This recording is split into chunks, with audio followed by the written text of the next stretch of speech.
బుచ్చి sir నిన్న evening చాలా రోజుల తర్వాత, ఎందుకంటే లాస్ట్ 10 days నేను ఊళ్ళో లేను కాబట్టి కొంచెం చూడటం డిలే అయింది. అండ్ వచ్చిన తర్వాత నిన్న వేయించుకొని చూసిన తర్వాత ఇది సినిమా కాదు, ఒక జీవితంలో డౌన్ ట్రాడన్ పీపుల్ వాళ్ళ సఫరింగ్ అని ఒక జర్నీలా చేయించావు.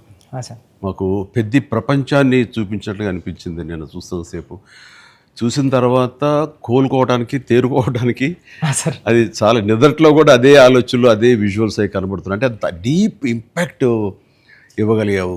అండ్ నీ ఆలోచన కానీ, నీ మస్తిష్కంలో నుంచి బయటకు వెలువడిన ఆ కథాంశం కానీ అంత డీప్ ఇంటూ అవర్ హార్ట్స్ అది టచ్ చేసింది. అంటే దాని ఇంటెన్సిటీ, ఆ కథ ఆనెస్టీ, ఆ కథ నిజాయితీ, దాన్ని క్రియేట్ చేసిన నువ్వు కానీ, దాన్ని ప్రజెంట్ చేసినటువంటి విధానం కానీ, అండ్ ఫస్ట్ ఆఫ్ ఆల్ నీకు నేను మనస్ఫూర్తిగా నా అభినందనలు తెలియజేస్తాను.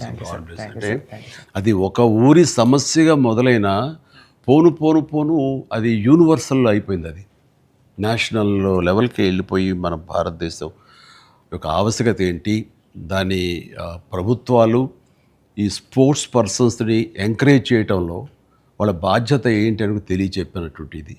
అయితే నువ్వు తీసుకున్న కథాంశం 89లో కాబట్టి నిజంగా పరిస్థితి చాలా దారుణంగా ఉండేది. అవును సార్.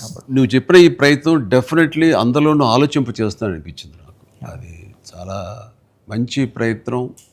ఒక సోషల్ మెసేజ్, ఒక దేశానికి సంబంధించి ఒక అవేర్నెస్ కానీ, మరింత సమాయత్తం చేయటం కానీ, ఇవన్నీ కూడా ఈ సినిమా ద్వారా బాగా చెప్పావు అనిపించింది.